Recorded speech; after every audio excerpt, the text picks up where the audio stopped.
Esta es la nueva plataforma en tus redes sociales. Sistema 603. Desde Aguadilla para el mundo. Sistema 603. No necesariamente se solidariza con las expresiones vertidas en el siguiente programa.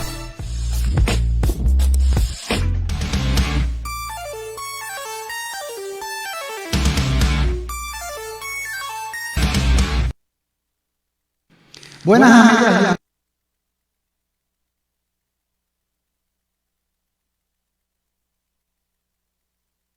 Controversial, y hoy tenemos un invitado importante, un amigo ya de mucho tiempo, al doctor Benjamín Colucci, que se lo voy a presentar ya en breve. Queremos recordarle que nosotros este programa lo pasamos en vivo y lo pasamos en la semana por Facebook, por YouTube, por Instagram, por Twitter, y también lo puede escuchar en Spotify, Apple Podcasts y Google Podcast. Así que nosotros los invitamos a que nos sigan en las redes sociales en este nuevo proyecto Sistema 603. Allá en los controles al amigo Alejo Rodríguez, que también es uno de los fundadores de este programa Sistema 603. Está trabajando en los controles, así que tenemos siempre problemas técnicos porque todavía estamos haciendo ajustes, pero esta es otra edición más de Controversial, y si Dios quiere y si Dios nos ayuda, pues esta será la fuente de información de aquellos asuntos que atañen al país, sea en el derecho, sea en la cuestión política, o sea en la cuestión como el día de hoy, que vamos a hablar un poquito con política, pero más que nada es infraestructura. Sin nada más, quiero presentarle a nuestro invitado en el día de hoy, al doctor Benjamín Colucci. Doctor, buenos días, gracias por estar con nosotros. Buenos días, licenciado Pérez Villanueva. Muchas gracias por invitarnos a esta plataforma Sistema 603 de tu nueva plataforma de información. Alejo, también saludo, que nos conocemos también hace un tiempo. Y esperamos ser de utilidad para la radioaudiencia en Facebook y todas las redes sociales en todos los temas pertinentes, revolucionarios y controversiales que pueda tener este país para que tenga otra perspectiva de cómo visualizar y ser parte de la solución, no del problema. Mira, siempre me gusta decir esto porque yo tengo una gran amistad con el doctor Colucci, pero la realidad es que nosotros empezamos en una controversia. Nos conocimos en una controversia, en un caso donde él estaba en un punto como ingeniero y yo estaba como abogado en el otro punto, pero gracias a Dios que luego de que salvamos ese caso, pues hemos hecho una gran amistad y hemos compartido socialmente, hemos cantado juntos, hemos estado en cumpleaños juntos, así que todo. Y hemos estado en muchísimas actividades en Mayagüez, que cuando presidía la Cámara de Comercio de Puerto Rico, pues también compartíamos mucho el doctor. Así que para nosotros aquí en Sistema 603 siempre es un honor traer a estos invitados de la categoría A, como es el doctor Colucci, que es una de las personas que en el área de lo que se llama en el área de expertise, es una de las personas más conocedoras en Puerto Rico. No solamente en Puerto Rico ha dado múltiples charlas, sino que también es speaker en Estados Unidos, ha viajado por muchos sitios del mundo, ha tenido que ir a dar charlas del área de expertise, que es ingeniería, transportación, las autopistas, de todo eso, que es lo que quiero hablar un poquito por el problema que tenemos en la infraestructura. Pues el doctor Colucci es una de las autoridades que hay a nivel de isla, así que es un orgullo para nosotros, que es de aquí, que es amigo, que es del área oeste, que es de Mayagüez. Doctor, licenciado, voy a hacer un comentario. Desde el punto de vista de controversia, ¿usted está vacunado? Sí, señor, estoy vacunado. Pues entonces podemos mantener la distancia de 6 pies. Yo también estoy vacunado y me puedo quitar entonces. Claro que sí. Okay, pues todos estamos vacunados. Estamos todos vacunados. Alejo está vacunado, ¿verdad? Sí, señor. Ok, pues seguimos entonces. Continúe, compañero. Para que, entonces, pues sin más preámbulo y agradeciendo que viene de Mayagüez, que nos hace el honor de compartir con nosotros un rato. Doctor, primero que nada, ¿sigue dando clases en el Colegio Mayagüez? Sí, seguimos el colegio. Llevamos ya 43 años desde que comenzamos el primero. ¿Tú estás desde que fundaron el colegio? Casi. José de Diego y Sonia eran mis sucesores aquí. Ay, qué bueno, centro, qué bueno. El aguadillano José de Diego y Martínez. Eso es así. Ay, tocayo mío, que yo también soy nacido aquí. Soy un aguadeño, nacido en Aguadilla, Puerto Rico. Pero usted ha viajado mucho dando charlas, distintas charlas, porque lo seguimos en las redes sociales y cada rato lo vemos cogiendo avión, va para allá, va para acá, representa el colegio, representa a los ingenieros de todos lados, de toda esta región de América, ¿correcto? Correcto, y si todo sale bien, estaremos en Dubái en noviembre 11 al 18. ¿Ya usted estuvo fuera por allá hace unos años? ¿Llegó a Dubái o estuvo en otro sitio? Estuve en Dubái hace 6 años, estuve en Arabia Saudita, un par de charlitas. Okay. Y en Estados Unidos va con alguna frecuencia. De hecho, me dijo que estaba por próximamente tener una charla por ahí. Estuve en Florida hace 2 meses cuando hubo esa ventana. Y ahí fue que me asusté cuando vi cómo estaba la gente sin la mascarilla. Okay. Pero sí hemos viajado unos cuantos, como 60 y pico de países entre uno y otro. Muy bien, y volvemos. Y es un jíbaro de acá, de esta región Aquí oeste. Somos de la región Usted oeste. de Mayagüez, correcto. Mi mamá es de Mayagüez, soy hijo adoptivo de Mayagüez.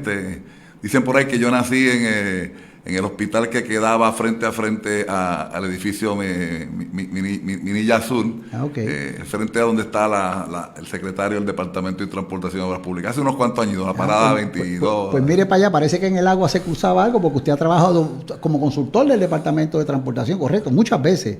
Fuimos como una docena de secretarios antes que decidí hacer el brinco y también estudiar Derecho. En parte por tu motivación después de aquella controversia que tuvimos hace 2 décadas. Ay, sí, pero siempre la amistad y el cariño siempre lo hay. Es que los abogados, la gente a veces se le olvida que los abogados somos parte de la controversia en un tribunal, pero después de eso, mira, a veces yo he tenido casos donde el juez, el fiscal y yo estudiamos juntos, nos graduamos juntos, somos amigos de antes. Lo que pasa es que una vez empezamos en el trabajo, el fiscal hace su trabajo, el juez hace su trabajo y el abogado hace un trabajo, pero que para bien sea, porque yo creo que la mejor amistad que lo que llama más bond es cuando empezamos, como dice, no por el que equivocado, sino pero empezamos con las diferencias. Decía una persona, o leí algo esta mañana que decía, no, yo cuando tengo una controversia, cuando discuto es con alguien que yo aprecio. Si no me interesa, lo decía el presidente del Senado, decía, yo ni les contesto, sí le digo que sí, que esto está bien. Así que qué bueno es esto porque nos vemos en distintas ramas del diario vivir, del quehacer diario. Y entonces hoy yo quería traerle a usted porque estamos en una etapa en este país. O sea, no hay duda que Puerto Rico hay cosas que tenemos que estipular. Puerto Rico está quebrado. Aquí la infraestructura de Puerto Rico en todos lados está en el piso. Eso es un hecho incontrovertible. Claro. Y entonces, ¿qué pasa? Desgraciadamente vienen sistemas o vienen equipos de gobierno, le dan un montón de dinero y al final del camino vemos que estamos en lo mismo. Aquí las autopistas son sumamente caras, pero el problema que tenemos con las autopistas es que usted paga un montón, pero las autopistas no sirven, las carreteras no sirven, los municipios no tienen dinero para hacer lo que se llama el bacheo, para arreglar sus carreteras, ni inclusive para limpiarlas. Esta mañana estaba en la 111 y dije, mira, aquí lo que falta es arreglar la carretera 111, de camino de aquí hasta San Sebastián. 2 cosas vi. Una es que hay doble rotulación en muchos sitios. Por allá hay un chisme por ahí corriendo porque ponen un rótulo de pares y al pie ponen el otro rótulo de pares.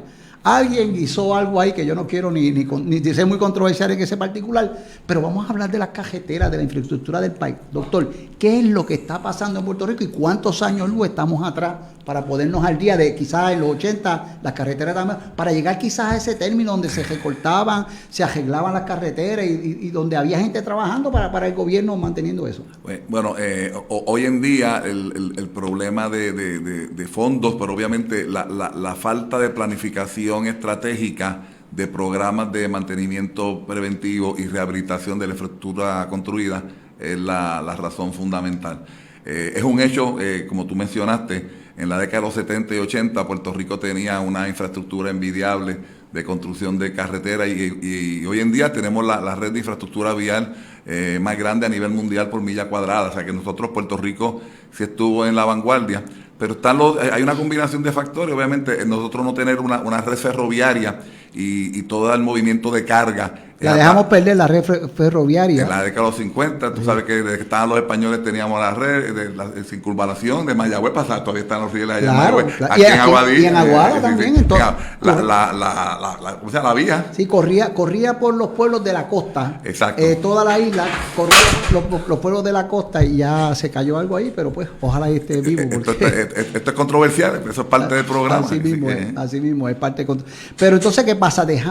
Yo siempre digo que el problema que hubo con los trenes tiene que ver más con y de hecho es la historia, tiene que ver más con una situación política que con cualquier otra cosa, que políticamente hablando era un gran negocio quitar los rieles y quitar los trenes para que la gente comprara carros, y como aquí la realidad es que las distancias son cortas, pero la realidad es que el tren, si hubiéramos tenido esos trenes y hubiéramos modernizado de vez en cuando, era una ventaja, por ejemplo, para ir a San Juan. Sí, y obviamente, igual que te apasiona el derecho y los deportes y la historia, como este servidor, pues parte de la historia es la revolución del automóvil, el vehículo privado que vino desde que vino Henry Ford. De los 1900 para acá, por ahí, los 800 tarde, hasta 1900, que empezaron a masificar. Exactamente, pero el boom fue después del 1917 en adelante, y obviamente cuando llega a Puerto Rico nuestros veteranos de la Segunda Guerra Mundial, allá en los 40, después el 45, etcétera.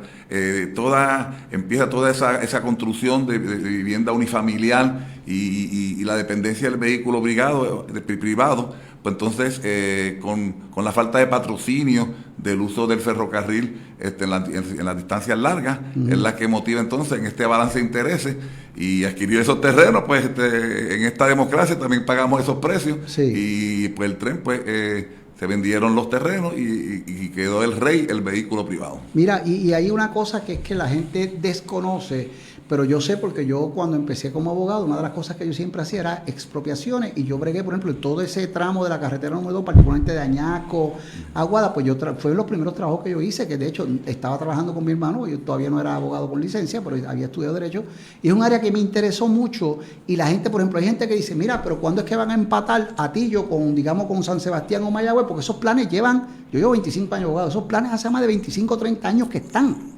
Lo que pasa es que cada vez que pasa un año eso cuesta más. Eso ha aumentado el costo geométricamente, porque los terrenos suben, la gente empieza a hacer cosas, los abogados que trabajamos con expropiación somos más exigentes con el gobierno, porque antes el gobierno iba y fírmame aquí y cogía a la gente de bobo para hacer una infraestructura, y eso tiene un fin loable, pero tu terreno es tu terreno y tu propiedad es tu propiedad. Sí, eso es así, y hablando nuevamente de la parte de infraestructura vial, la compañía de Wilbur Smith, que vino a Puerto Rico en la década de los 60, hizo el estudio regional de transportación, de ahí es que sale lo que tenemos, el tren urbano, la fase 1. Se hizo el estudio regional en la región oeste. O sea que nosotros tenemos el estudio con el horizonte desde 1964 al 67 y el horizonte hasta 1985, mostrando toda la infraestructura que hacía falta para conversión expreso en unos tiempos en que los precios eran razonables, y hoy en día pues eso se quedó y es cuesta arriba. Y se lo habrán robado todo, habrán echado algo. Yo lo digo sin, como este programa se llama controversial. El derecho es rogado, que se haga la investigación. Aquí no hay, si alguien del gobierno metió la mano, aquí no va a haber investigación que valga, eso lo vemos todos los días. Prescribió. Bueno, podría ser que hasta prescribió. Ya está aplicando los principios de derecho. Amén. Pero sí, la realidad, y hablando de esa infraestructura que se habla todavía, yo creo que va a ser imposible, se habla todavía de Atillo al área de acá. Yo creo que es necesario, porque la cantidad de carros aquí, yo creo que aquí hay casi promedio como un carro y pico por persona. Yo, por ejemplo, tengo 3 carros y 2 motores y un bote, pero soy solamente uno guiando. Sí, ese tramo todavía está en los planes y es indispensable porque nos va a acelerar un montón de tiempo de aquí a San Juan. Volvemos ahí también al balance de intereses, ¿verdad? El licenciado Pérez Villanueva, que conoce, hay un corredor que está identificado, que lo está evaluando AFI, la Autoridad de Financiamiento e Infraestructura, una posible alianza público-privada, y obviamente para cobrarnos más en la autopista. Pero lo tienen que hacer porque es que el que viene, salvo en energía eléctrica, pero el que viene se supone que se meta la mano al bolsillo y haga aportaciones económicas. Yo diría que lo que hay que evaluar, si controlamos un país de ley y orden, cómo controlamos esa parte, pero sí lo que es un hecho, que la infraestructura necesita darle mantenimiento, no solamente inaugurar carreteras, y nosotros que estamos aquí en el trópico, con altos niveles de precipitación, el cambio climático, la situación que tenemos de la sobrecarga, porque no tenemos red ferroviaria, amerita un plan preventivo estratégico de mantenimiento.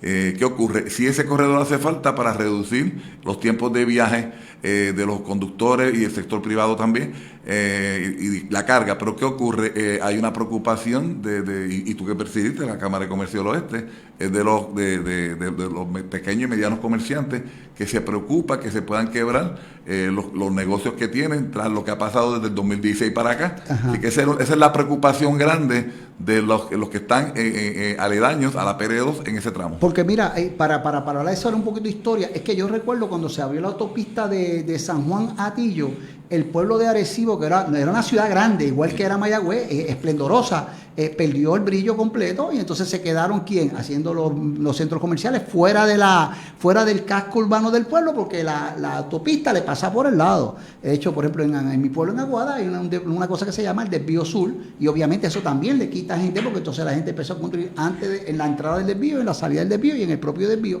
Eso tiene un efecto económico, y yo entiendo eso porque, como te dice, yo soy comerciante también, soy empresario, y también, ¿cómo se dice? Y me crié en eso, mi papá era empresario. O sea que eso que usted está hablando, doctor, eso lo sabemos de primera mano porque ese es el primer efecto que tiene cuando hace una carretera, es que la carretera vieja se queda con poco tráfico y tiene, los primeros negocios que llegan son los negocios de comida y bebida, que son los que la gente utilizaba para parar, reposar, usar el baño, darse un café, comerse algo antes de llegar a San Juan. Y sí, licenciado, y usted que es empresario y viene de una familia de empresarios, y mi papá también fue empresario, también reconocemos que los centros comerciales en algunos lugares en el mundo lo llaman category killers, porque tú entonces consolidas todos estos negocios y afectas a los pequeños y medianos comerciantes. Y dicen por ahí la mala lengua que esos grandes capitalistas ya saben, y esos estudios que vienen con anticipación, planifican comprar los terrenos a precio bombado, y entonces de ahí cuando vaya a la autopista, y no hay duda, doctor, porque usted lo que dice es verdad. Nosotros, como vivimos un sistema capitalista, es ley y orden, pero también un sistema capitalista, y en el sistema capitalista, no hay nada de malo. No hay nada de malo, pero sí hay unos efectos secundarios, y no hay duda de, por ejemplo, vienen megatiendas.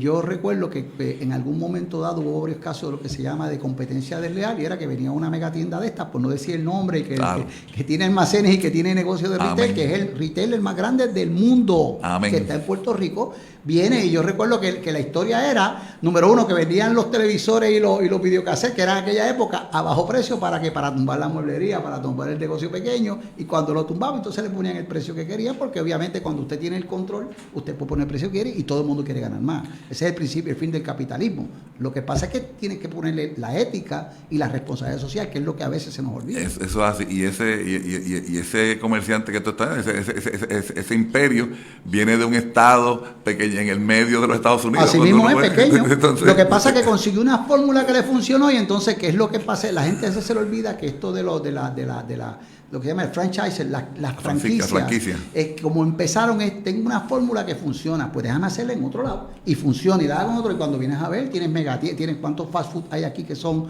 empresas mundiales, porque están en todo el mundo. O sea, en China hay montones de empresas norteamericanas, y hay empresas europeas también, pero nosotros hablamos de las americanas porque es las que conocemos más, porque vamos con frecuencia. Puerto Rico tiene un puente aéreo de aquí a veces por $120 tú paras en Miami, o en Orlando, o en Tampa, o un poquito de llegar a New York. Estamos. Oye, hablando de franquicia, te voy a tirar una curva por ahí. Tú también has tenido franquicia, pero en el área de los deportes y cosas así, ¿verdad? Señor, yo fui apoderado, o sea, yo estoy peleando en el tribunal como apoderado del equipo Gallito Isabela, que injustamente el BCN, después que el Jesús me sacó, y también estoy con el BCR femenino en Mayagüez, también tengo una situación similar, no porque yo quiera pelear, pero lo justo es justo, y eso, si es justo, yo lo voy a pelear hasta en el Tribunal Celestial, si hay que hacerlo. Ese es su derecho. En principio, pues yo sí soy deportista, yo fui jugador de baloncesto y hice otras cositas por ahí.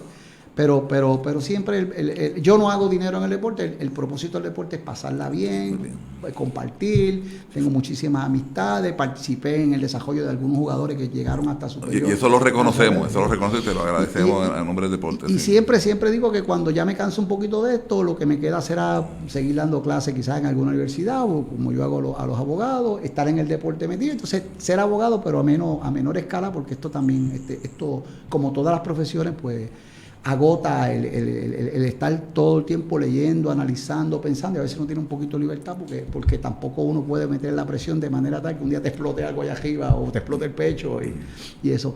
Doctor, las carreteras en Puerto Rico, la realidad es que son muy pocas las que sirven. Y casi siempre las que sirven es, por ejemplo, estaba la 111 que la arreglaron durante este año. En el medio de la pandemia arreglaron la 111. Y usted habló ahorita del mantenimiento.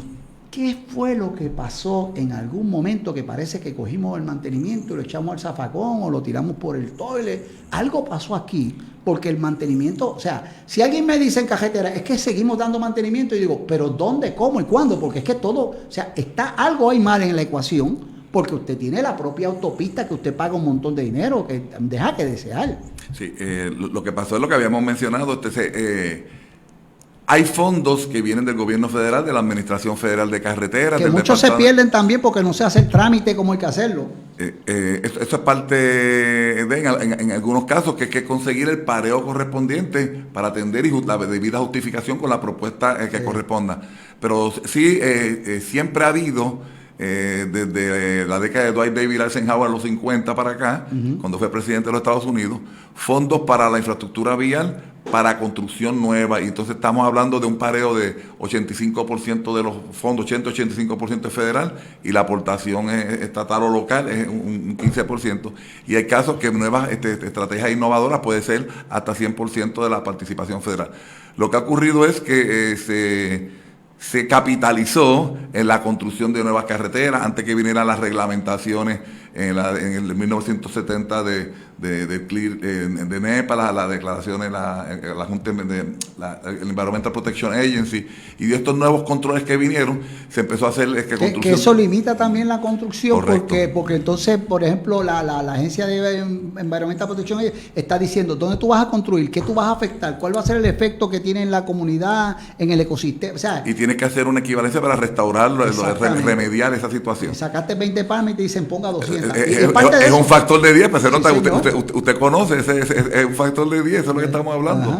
Sí, pero obviamente es reconocido a nivel mundial que las carreteras contribuyen al desarrollo económico de una región, de un país, pero también el balance es que en algunas áreas afecta el ecosistema, y hay que proveer ese balance de movilidad y accesibilidad, pero puede atender las necesidades para presentes y futuras generaciones. ¿Qué ocurrió? En algún momento dado nos concentramos en construir, había que planificar un fondo de mantenimiento. La Administración Federal de Carreteras no parea la parte de mantenimiento, entonces es que tiene que haber legislación, no solamente para infraestructura de carretera, de agua, de electricidad, de todo. Toda la infraestructura necesita mantenimiento, y en algunos lugares los problemas es pues el cambio dramático de temperatura de invierno-verano. En el caso de nosotros, el problema de la humedad, las lluvias constantes, sí. La corrosión también.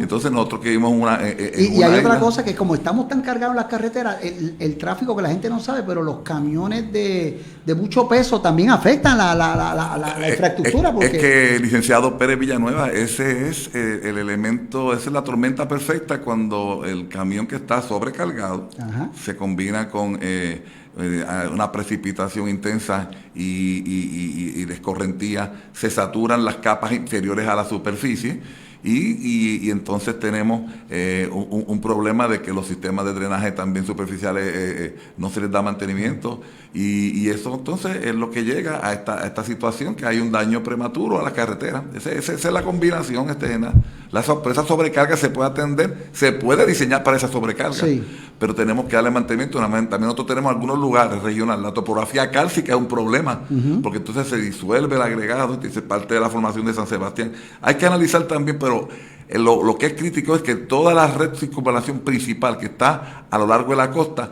esa sufre significativamente por la precipitación y la sobrecarga.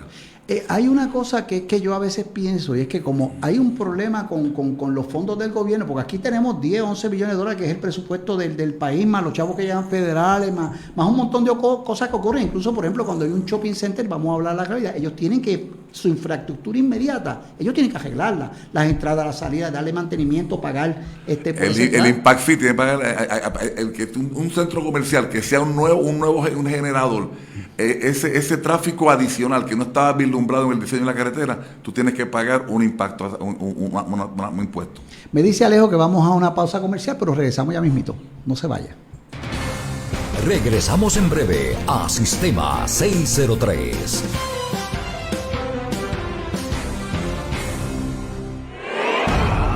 Pérez. Herencias, demandas, custodia, pensiones alimentarias, casos de familia, armas de fuego, casos civiles, criminales y ahora atendemos federales. Llámate a Pérez para todos tus asuntos legales. Bienvenidos a Sistema 603, tu nueva plataforma de información en Facebook y YouTube. Síguenos en Twitter y Instagram. Nos puedes escuchar a través de Spotify, Apple Podcast y Google Podcast. Sistema 603. Teléfono 787-658-7092. Email sistema603envivo@gmail.com. Conéctate a nuestra nueva página en Facebook, Notioeste 603 Noticias. Para comunicados de prensa, los puedes enviar a notioeste603@gmail.com. Sistema 603 y Notioeste 603 Noticias. Somos más que información, somos tu voz.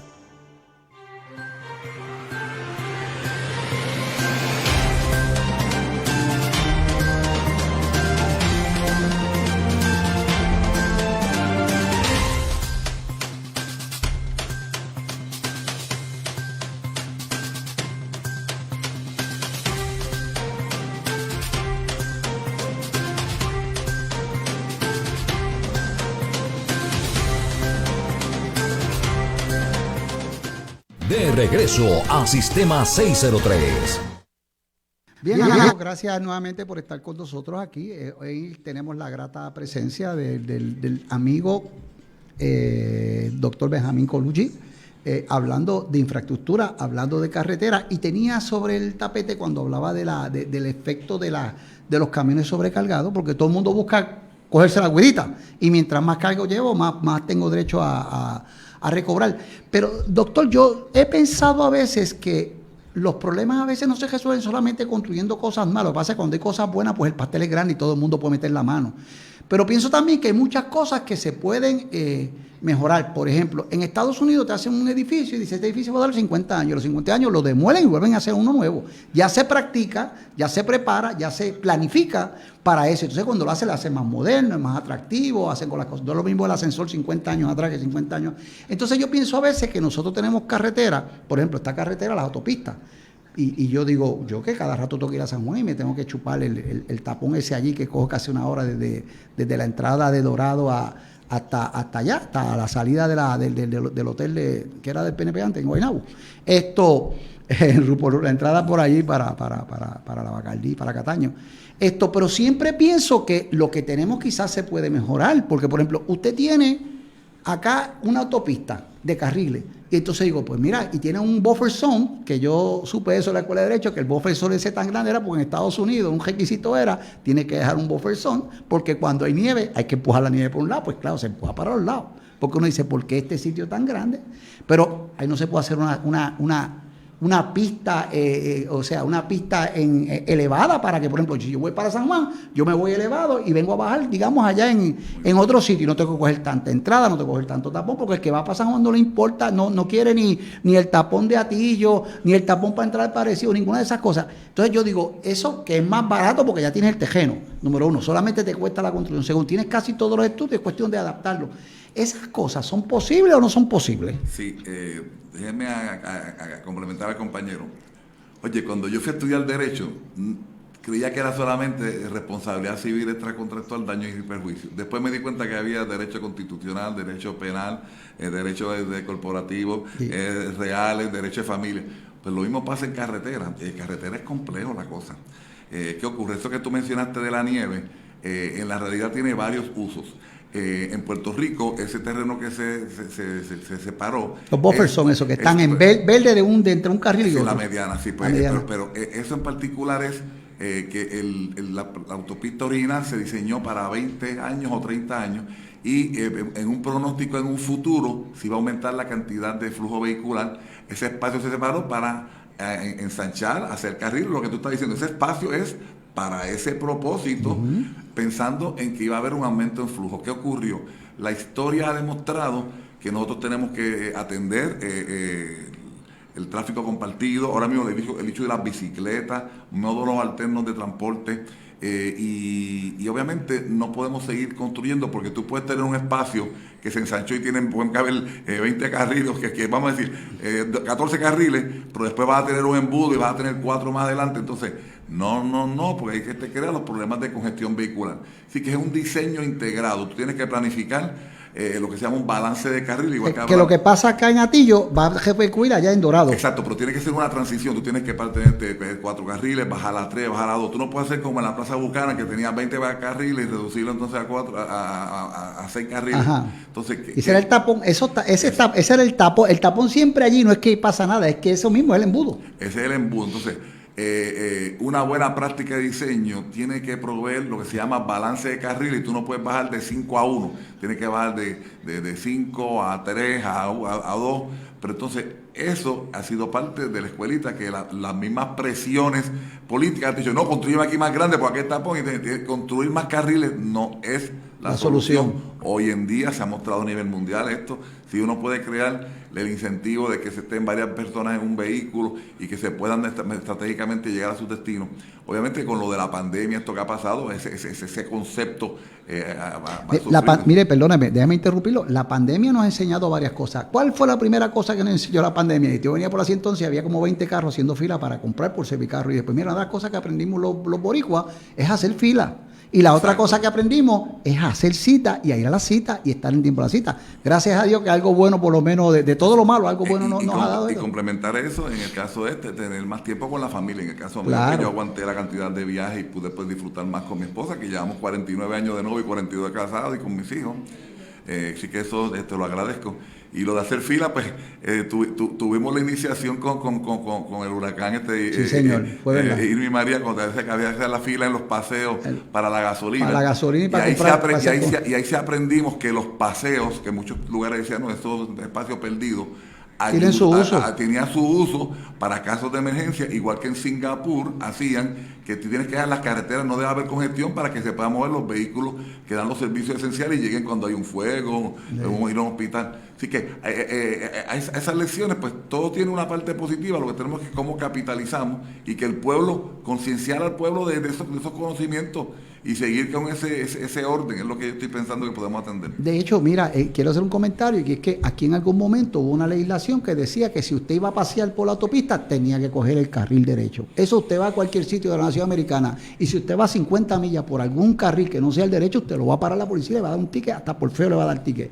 Porque es parte de bloquear el tráfico. A veces hay mucho problema, usted va por la autopista y hay alguien paseando por el carril izquierdo, y si usted le pregunta, le dice algo, es que por el derecho hay boquete. Pero el problema es que si yo voy para San Juan y tengo prisa, pues tengo derecho a 65 millas, no es a 45 ni a 50. Y si me la juego, pues voy un poquito más, a 70, 75, porque tengo que llegar. Pero el que va a pasear tiene que moverse. Entonces esa legislación la quitaron porque decían que eso a quien perjudicaba a los viejitos. Pues mira, los viejitos que aprendan también. Yo no tengo problema con eso y todos vamos a llegar a ser viejos en algún momento. Yo en 30 o 40 años también llegaré. Pero vamos a disciplinarnos, porque es parte también de que usted tenga un servicio, y si usted tiene que moverse a grandes distancias, que usted llegue en el tiempo que debe llegar y no en otro tiempo, porque hay alguien que está paseando en la carretera. Para complementar eso, pues parte de esa legislación, nosotros queríamos tener en las autopistas, vamos a decir, que tienen 2 carriles por dirección. El carril de la derecha es para los vehículos más lentos y están los vehículos pesados. Ajá. Y si ves la rotulación puede decir velocidad máxima 65, vehículos lentos y pesados 55, porque la ley 22, según enmendada, de vehículos y tránsito de Puerto Rico, el carril derecho es para los más pesados. ¿Qué ocurre? Y más lentos. Se deteriora de manera prematura el carril a la derecha. Por la carga que aguanta diaria. Por la carga que aguanta, que es menos que el otro. Y si hay que rehabilitarlo, entonces este tráfico se puede mover al otro carril y todavía puedes hacer el flujo. Así que eso tiene una lógica. Sí. Lo otro que también que se deteriora prematuramente es que la escorrentía, cuando llueve, el agua corre hacia los costados y se mete por la junta o la grieta. El carril de la derecha está también debilitándose por debajo. Mucha gente ese detalle es más técnico, pero sí debe saberse que esa lógica sí era razonable en un momento dado. Lo otro es que existe lo opuesto. Por ejemplo, si hay un oficial de ley y orden dando una infracción a un conductor y está en el paseo, tú entonces está lo opuesto. Te tienes que dejar el carril derecho abierto y moverte al izquierdo para que si no vaya para una situación vaya a chocar a otro vehículo. Entonces hay legislación, sí. Si en el paseo hay un oficial de orden público, te debes mover al otro carril. Sí, que es así, es lo propio, porque también es una cuestión de seguridad, porque recordemos, de hecho la policía ahora cuando está en el paseo, o en el paseo, que es como la palabra correcta, saca un poco el carro precisamente para protegerse, porque ha habido problemas. Exacto. Donde inclusive había accidentes. Y es lo propio que uno debe hacer sin temor a hacer lo malo, porque lo estás protegiendo a la persona que hizo la infracción y al oficial que en el descargo de su responsabilidad y su trabajo, pues tiene que dar ese boleto de tránsito. ¿Hay posibilidades, profesor, de que en algún momento, en un tiempo que sea determinado, nosotros de algún modo podamos llegar a mejorar o a arreglar o a habilitar la infraestructura, por ejemplo, en este caso de hoy que estamos hablando de carretera, que es tan importante? ¿Hay la posibilidad de que en algún momento nosotros en tiempo corto podamos hacer esos arreglos? Particularmente ahora que viene una asignación de infraestructura. Sí. La contestación es sí, pero tiene que ser de manera estratégica y como yo lo he presentado al gobierno de Puerto Rico, es que tú tienes que atender un balance de lo que se llama la parte reactiva. Mira, estas carreteras tienen unos hoyos, son críticos, así que parte del proceso es que uno tenga que atender y arreglar. Tú no puedes dar un hoyo en la carretera porque te cae un vehículo, etcétera. El sistema de alineación del sistema de suspensión. Sí. Pero por otra parte, tenemos tanta infraestructura construida que tú tienes que preservar esa infraestructura. Así que es un balance de crear la preservación y conservación con nueva legislación de fondo y atender este bacheo esporádico, aunque no se ve bonito para que los vehículos no caigan en esos hoyos, ¿verdad? Pero sí se puede, pero va a tomar tiempo porque tenemos tanta infraestructura. Tú no vas a hacer en 4 años poder arreglar. No, es difícil. Pero tiene que haber lo que se llama planificación estratégica. Yo soy esto es una cosa personal mía, pero la voy a compartir yo soy de la idea de que no solamente los políticos, sino los jefes de agencia no deberían durar mucho tiempo, pero tampoco pueden durar poco tiempo. Y de hecho, un invitado... ¿Cuál es ese balance? Pues te voy a decir ya mismo, un invitado que voy a traer las próximas semanas, el amigo Jorge Rodríguez, que fue jefe de acueducto y de genética, ingeniero también, industrial de todo. Colega y amigo y una persona estratégica y con visión. Y que está acá en esta área, ya me dijo que iba a estar con nosotros en algún momento. Saludos, Jorge. Decía un día, mira, es que el problema que tenemos es que cuando cambia el gobierno, tú tienes un plan, lo hiciste y te duró 3 o 4 años, hiciste ese plan, y está todo el mundo de acuerdo. Cambia el gobierno y lo tiraron al zafacón para que venga otro y haga algo parecido, algo similar o algo totalmente distinto y vuelve y cobre. Y no, aquí somos el país donde más planificación y más reunión y más comité y más cosas hacemos. Entonces somos todo verbo, somos todo palabras. El verbo se queda como que... Pero sabes una cosa, te voy a interrumpir ahí, pero yo creo en planificación, no digo planificación estratégica con acciones afirmativas, y a corto, mediano, y tiene que haber un timing, es como la intervención oportuna, ustedes los abogados en la parte de los juicios.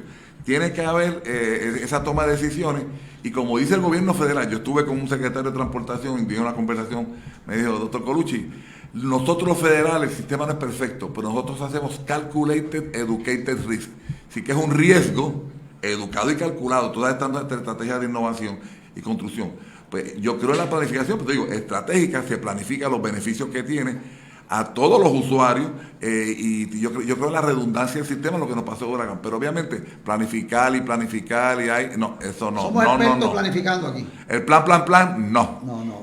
Mira, hay una cosa, yo te iba a decir que mi idea es que yo creo que en Puerto Rico ningún político debe estar más de 8 años, que son 2 términos, estamos de acuerdo. Ninguno. Y si usted es alcalde por 8 años y le quiere seguir siendo político, viviendo de esa teta política, pues mire, sea senador, sea legislador, sea asambleísta, o sea jefe de una agencia, o sea comisionado, porque el problema es que la perpetuidad es el problema que daña a la gente también, porque empiezan quizás con la mejor intención y después empiezan los amigos a meter la mano, y siempre hay alguien que está guisando en la cuestión, como alguien escribió, no es la política, son los políticos. Pues están cogidos de la mano, pero eso, y con mucho respeto, porque tengo muchos amigos políticos, pero yo honestamente lo digo y lo digo siempre, y entonces lo mismo pienso con los jefes de agencia, porque por ejemplo, nosotros tenemos un sistema de educación que el presupuesto es 3 algo billones de dólares, pero entonces no hacemos nada, no somos efectivos porque está todo el mundo buscando la alegría de vivir una vida bien y que se fastidien los estudiantes.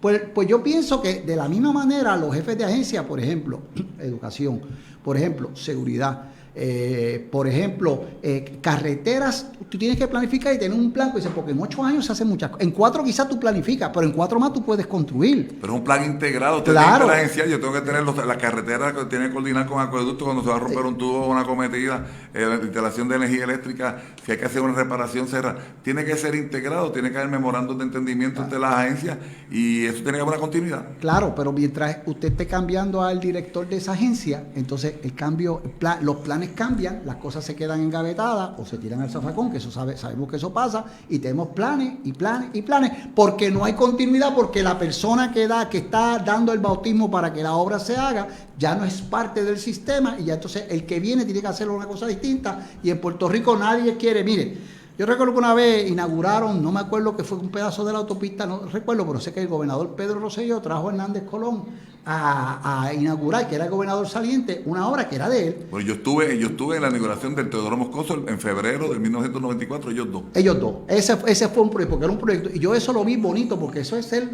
diferir no es desamar. Pero ahí. Eso, ¿cuántas veces te has visto que ha pasado eso? Contado. No, contado. ¿Por qué? Porque todo el mundo quiere hacer, lo mismo con los alcaldes, lo mismo con todo el mundo lo que quiere es, quiero estar aquí en el retrato del pastel, pero el resultado, que es lo que usted dice, el resultado es inteligente, planificado, establecido, en un año hacemos esto, en un año hacemos lo otro.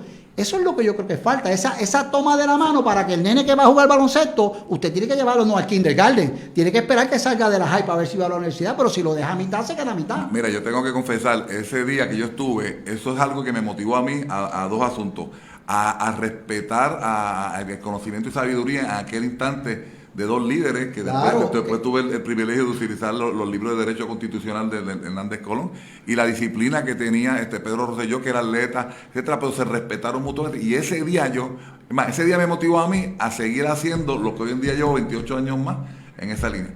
Por otra parte, quería decirte, esto lo aprendí contigo, ¿qué es el problema con estos miembros del gabinete de la rama ejecutiva o los legisladores? Pero rama ejecutiva, que es la que yo brego más directamente.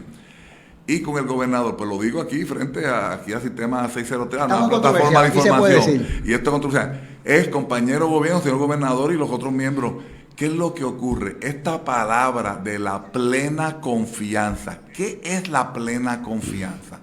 Una cosa es la plena confianza, que lo conozca, sus usos, costumbres, usted como vea, que después guarda que sea un secreto, y otra cosa es, oye, si hay otros profesionales capacitados que estaban ahí y vendiste en tu plataforma de que ibas a buscar lo que decimos the best and brightest, y entonces pues no aparece ninguno de ellos, o si te decía que eran de día aparecieron 3, te crea la duda y dice, esa gente está aquí en Puerto Rico, se quedaron aquí para sacrificarse por la presente y futura generación. Entonces, eso de la plena confianza, yo lo entiendo, pero a veces tengo mis reservas cuando veo, pues, que esa persona, la capacidad que tiene, yo tengo reservas con lo que uno conoce de una disciplina. Y eso es lo que quería decirte. Lo que pasa es que yo creo que una persona que es segundón o una persona que no tiene liderato, tenemos un problema de liderato en Puerto Rico. Y el liderato no, es en todos los campos del saber, incluso en la política. Por eso es que estamos resbalando, por eso es que aquí gana un partido y 4 años y vuelve y pierde, porque es porque la gente está molesta porque los que llegan no llegan a hacer cosas para continuar y no llegan a hacer cosas efectivas y no traen gente a trabajar. Que yo recuerdo para los tiempos de antes, por ejemplo, eso pasa en la judicatura.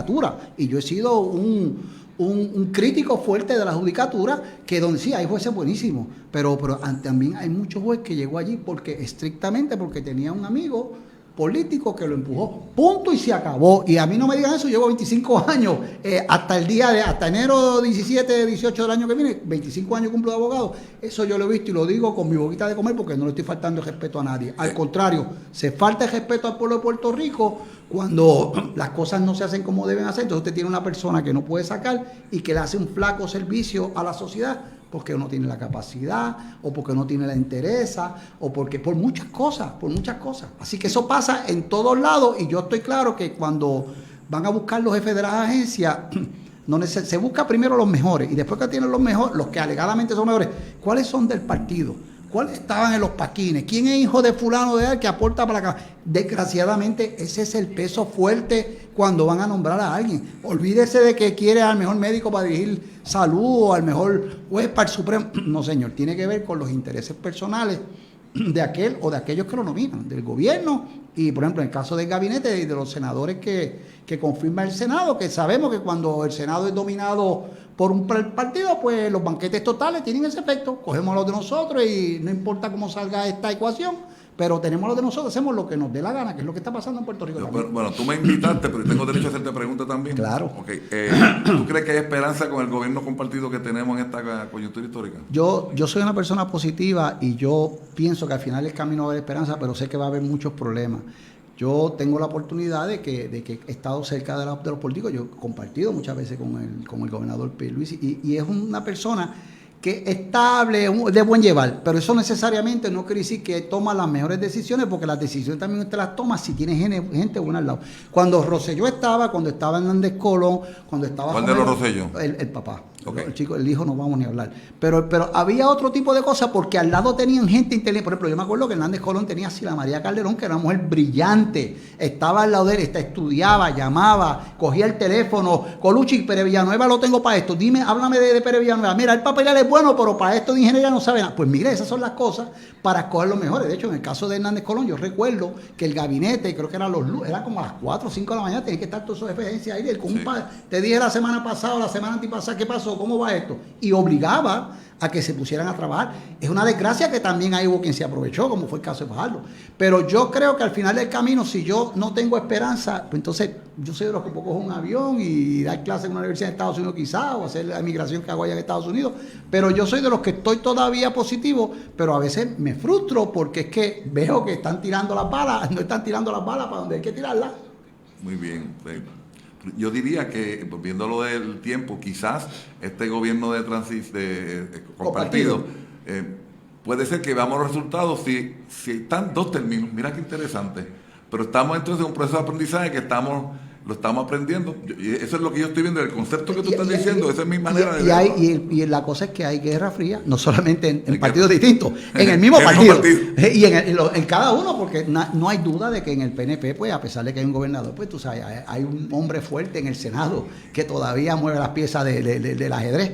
Y en el Partido Popular ni se diga, porque el Partido Popular se quedó sin liderato y está todo el mundo está todo el mundo como el delfín, tratando de coger aire a ver quién se queda, pero es que vivimos en un pueblo, en un país donde esto de tener dos partidos que gobiernan, pues mira, se patentizaron y todos los pueblos en el mundo, cuando tienen una fórmula que es uno o dos partidos, pues adelantan unas cosas, porque decía Santo Tomás de Aquino que el mejor sistema era la dictadura. El problema era quién era el dictador. ¿Por qué? Y vemos los países que fueron atendidos por dictadores, como fue Santo Domingo, como fue Venezuela. Crecieron mucho porque había una mente, había un dictador que decía, mira, hay que hacer esta carretera. Pues había un proyecto, había que buscar los recursos, pero se hacía la carretera. No había tanto había un comité, es bueno el proyecto, vamos a darle para adelante. No había tanto ahí bendito. Claro, el problema es que quién velaba al dictador, pero eso es una cosa que viene viejo. Cuando usted tiene partido siempre, esto de que uno te quita y uno te pone, no hay muchos cambios porque todo el mundo lo que quiere es, vamos a seguir volando la chiringa, no la bajen ni para el cara, no la suban mucho para arriba, pero vamos a seguir volando esta chiringa porque el negocio de la política es que todos los que están ahí metidos, todos vivamos bien. Y yo me recuerdo que dicen que hay unas corporaciones que tenían otro Pérez y Rodríguez, y pues Pérez era el partido A y Rodríguez era el partido B. Pasa. Las aportaciones, yo recuerdo que en algún momento yo siempre he estado cerca de la política, chequeaba y te decía, mira, el presidente de la corporación le está dando tanto dinero al partido tal, pero el vicepresidente está en el otro lado. Lo mismo que pasa aquí con el Partido Republicano y el Partido Demócrata, que tú buscas lo mismo y dices, no, uno está en el Partido Republicano y el Demócrata, porque tienen gente de poder para cuando se enganche que está allá arriba, tener una puerta siempre abierta, que en la política de eso de abrir puertas, eso siempre funciona. Y hemos tenido gobernador de un partido y comisionado residente de otro, y entonces, ¿cuál de las dos filosofías están llevando a cabo cuando hay que buscar los fondos allá en Washington? Exacto. Como estamos acá en el área oeste, vamos a hablar un poquito de ese tramo de Atillo a San Sebastián, a Moca, que a mí me parece, yo creo que tú dices que eso hace falta, pero ¿cuáles son las posibilidades reales? Las posibilidades reales están. Lo que corre es cuáles son las prioridades. Yo siempre he dicho que si no nos unimos en la región noroeste, oeste, y todos los alcaldes dicen, no, esto tenemos un elemento común, es como una revolución, es un programa controversial. Si todos tienen un elemento común y viendo que esto ayuda al desarrollo y aclaran bien las diferencias menores, esos proyectos el gobierno los puede atender. En la medida que estemos divididos, entonces esos proyectos no se ponen en el pipeline desde el punto de vista de prioridad. Es un hecho que en Puerto Rico se ha identificado la importancia de tener una red de circunvalación estratégica en donde usted puede estar moviendo y no tenga que tener a cada semáforo, detenerse, etcétera. No solamente en el día, por la noche, pues hay un problema también asociado a seguridad, a gasto adicional de combustible, a contaminación, parar, decelerar, después acelerar. O sea, hay unos issues que no se acaba de crear la conciencia de que sí, yo te entiendo, pero si tú quieres llegar desde el punto de vista de productividad, tú necesitas tener un sistema alterno que te pueda llegar rápido de un punto A al B, y eso sí hace falta, y nos va a estrangular la parte noroeste, el no terminar de tener ese tramo completado. Yo recuerdo cuando la Valdoriotti, que por cierto creo que fue un proyecto de Hernández Colón, cuando la Valdoriotti la treparon. Yo estuve en ese, yo era consultor. Exacto. 72 horas. Había 83 semáforos, cuando usted iba para 83 semáforos, entonces que recuerdo que para ese tiempo vino el rey de España. Correcto. Y elevaron, entonces eso ayudó en aquel momento muchísimo, era un alivio para el tráfico, por ejemplo, el que iba para el aeropuerto pues se enganchaba como hacemos hoy día. Pero me partió Barrio Obrero y me partió los residenciales de Lloren Torres, y obviamente crearon ese punto. Si tú miras la la parte de abajo, pero tú tienes que buscar el balance, cómo tú atiendes el balance de intereses, y obviamente que el aeropuerto, el Román Valderotti de Castro, tú tienes que tener las facilidades portuarias que son estratégicas para la movilidad de mercancía, pero también la parte estratégica de la seguridad nacional. Tú tienes que tener una carretera que sea de flujo libre, de acceso controlado, y eso fue una mejora en donde tú la estás viendo del aeropuerto hacia San Juan, pero cuando llega a San Juan se crea ahora entonces otro embudo donde está la laguna del condado. De hecho, ahora que hablaste de eso, de la unión ferroviaria de toda la isla, uno de los problemas que estamos confrontando, que tiene que ver también con la infraestructura, es que ahora tenemos problemas, un montón de barcos que no podían desembarcar por un problema que había aquí. Entonces tenemos un montón de millones de dólares en Ponce invertidos en el zafacón porque no se puede utilizar. Tenemos otro montón de dinero que se haremos de 6 o 7 millones de dólares para tragar Mayagüez. Entonces tenemos, Aguadilla dejaron ir, que es una bahía natural, ¿entiendes? E incluso lo que se llamaba el muelle de azúcar, lo compraron entidades privadas. Yo hace poco tuve la oportunidad de ir por allá, no pelear. Pero un muelle de alto calado, porque aquí había alto calado en todos lados, porque recuérdate que la base Raimi se dice que aquí venían submarinos, venían camiones a traer combustible. Antes que eso, pues en Aguadilla era la principal. El puerto de Aguadilla era un puerto más importante en aquella época que incluso San Juan, porque cuando empiezan a llegar los europeos, es más por acá que por allá. Es que después hicieron la capital y nos movimos para allá. Eso es lo que pasa, es que los intereses, pero ¿cómo es que hemos puesto todos los huevos en una canasta, que todo sea en el puerto de San Juan? Eso es inaceptable. Más cuando tú eres una isla, no es como en los Estados Unidos, que lo interestatal tú puedes tener diferentes entradas y suministros. Si cierras a New York sí le provee con Filadelfia. O sea, los que están cerca le envían por tráfico. Y eso que ellos están en la costa del Atlántico, pero obviamente Puerto Rico no pueden depender de un solo puerto. Y ya se ha probado que el puerto de Ponce, que teníamos Rumber Road, pues tiene esos puertos, hay que ponerlo en prioridad, y los eventos naturales que tuvimos extremos, eso tiene que ser prioridad ya. Y bueno, esta situación que tiene, sin dar los nombres de los compañeros acá del puerto, yo te creo que eso es inaceptable. Para mí, eso hay que establecerlo prioridad cuando nos guste o no nos guste. El 85-90% de todos nuestros productos vienen de afuera. Yo a veces pienso, digo, Dios nos coja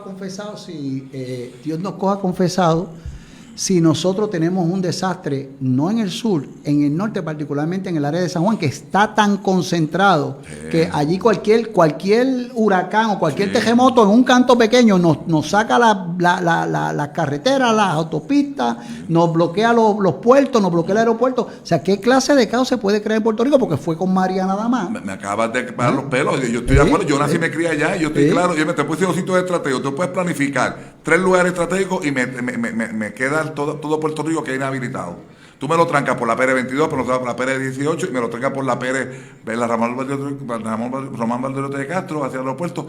Me inutilizaste toda la área metropolitana. Que tiene el efecto de que inutiliza todo Puerto Rico. Porque aquí vamos a trabajar, por ejemplo, en esta área vamos a trabajar con los suministros y las cosas que tengamos por los días que nos toca. Sí. Si no sale gasolina de San Juan o de acá o del sur, no tenemos break. Mira, no te quiero decir que yo no quiero meter miedo, pero busquen otros países. Eso es fácil de atender. Eso es buscarte un camión de la compañía tal que tiene 53 pies de longitud, planifiques estratégicamente, como la Torre Gemela, 3 lugares estratégicos, me tranca y me pone bomba en cada esquina. Oye, vamos a planificar esto mejor. A mí me preocupa eso. Claro que sí. Gracias a Dios que los malos no miran para acá porque no tienen nada que buscar en Puerto Rico, pero la realidad es esa, que nos crea un problema grande en la psiqui y pensando qué va a pasar con esta islita si Dios no lo quiere, nos ataca. Si yo te digo que lo que te dije, yo he estado evaluando en reconstrucción de choque, que es lo que tú me conoces, lo que yo acabo de decir ha ocurrido, pero en 3 eventos diferentes que yo tuve. Yo tuve que hacer una reconstrucción en la Plaza Buchanan, tuve que hacer otra en Cagua, y tuve también en la Valderotti de Castro, enfrente a Toyen Torres. Yo he tenido eso mismo, que se me vuelca un camión o un vehículo grande y me tranca todo. El tapón llega acá casi Arecibo de San Juan de Buchanan. Y qué vamos a hacer? La gente no sabe las rutas alternas, te crea otros problemas. Que tampoco son hábiles para recibir mucha gente, porque son casi siempre caminos o carreteras municipales o estatales secundarias, que lo que tiene un carril, y a la que pongas un camión, lo que tiene es una fila india de 800 carros atrás, porque no puede ir rápido. Pero sí te puedo decir que con la tecnología que se llama ITS, Intelligent Transportation System, en esa carretera, la Román Baldomero de Castro, hay un sistema de cámaras que se puede detectar y ha mejorado la tecnología. Y eso te puede ayudar para decir, mira, hubo este tipo de incidente, para que mandes un mensaje, para que hay unos rótulos que te dicen, allá los desvió. Está la tecnología, y también en donde está el nuevo DTL yendo hacia Cagua. La tecnología está para si hay cierto tipo de incidentes que puedas desviar el tráfico, pero eso no está en todas las redes de carretera. Es así. Yo creo que me dice Alejo que ya nos tenemos que despedir. Fíjate. Tú no viste que eran 3 horas. Mira, es que cuando el doctor y yo nos sentamos a hablar, aunque sea como dos amigos a hablar, nos cogemos y cualquier tema, nos cogemos hora y media y no queremos acabar porque son cosas que nos interesan, que nos preocupan y que como puertorriqueños tratamos siempre de poner un granito de arena a ver quién nos escucha y quién dice, mira. La realidad, que te interrumpa, pero es que aquí yo estoy para crear conciencia. Correcto. Yo respeto y admiro aquí al compañero por el conocimiento que tiene y hasta que entiendo que el nombre que le han dado al programa es pertinente para que escuchen otros puntos de vista de cómo atender las problemáticas existentes y por lo menos que los que están en la toma de decisiones digan, pues, quítele la nube a la controversia. ¿Por qué Benjamín Colucci se hace el junte con el licenciado Pérez Villanueva? ¿Por qué Jorge Rodríguez? Cada uno tiene que en su área de peritaje lo hacen porque estamos pensando que unidos podemos hacer la diferencia y queremos que este programa sea para la historia, pero que los ayude a que tomen acción afirmativa. Y esa es la razón que yo estoy aquí. En vez de estar con mi esposa y decir, mamita, otra vez me llama el deber, el que me está llamando tiene aquí un embeleco nuevo y como que me gusta esto. Y todavía no me había dicho el nombre del título. Cuando me dijo que es controversia, me encantó todavía más, porque hay que atender estas gestiones. Bueno, Alejo, ahora sí nos tenemos que retirar, ¿verdad? Recuerden que nosotros este programa usted lo va a ver luego en la semana cuando quiera, cuando tenga quiera sentarse con calma un poquito a escuchar. Estamos pasándolo por Facebook, YouTube, Instagram, Twitter. Este es controversial, por Sistema 603, que es el nuevo proyecto que hemos hecho un grupo de amigos, incluyendo al amigo Alejo, a Joel Mina y este servidor. Y nos puede escuchar por Spotify, Apple Podcasts y Google Podcast. Así que no sin otra, agradecer al doctor Colucci que hizo el viaje y lo que le hemos dado una botellita de agua nada más, desde Mayagüez. No, la botella de agua y me llevo la taza. Mira, obviamente siempre nos honra tener la amistad y la presencia de tanta sabiduría que podemos aquí pasar a usted. Así que nos escuchan, nos vemos. Dios mediante la semana que viene vamos a tener otro programa al estilo de Pérez Villanueva, controversial. Pérez. Herencias, demandas, custodia, pensiones alimentarias, casos de familia, armas de fuego, casos civiles, criminales y ahora atendemos federales. Llámate a Pérez. Para todos tus asuntos legales. Bienvenidos a Sistema 603, tu nueva plataforma de información en Facebook y YouTube. Síguenos en Twitter y Instagram. Nos puedes escuchar a través de Spotify, Apple Podcast y Google Podcast. Sistema 603. Teléfono 787-658-7092. Email sistema603envivo@gmail.com. Conéctate a nuestra nueva página en Facebook, Notioeste 603 Noticias. Para comunicados de prensa, los puedes enviar a notioeste603@gmail.com. Sistema 603 y Notioeste 603 Noticias. Somos más que información, somos tu voz.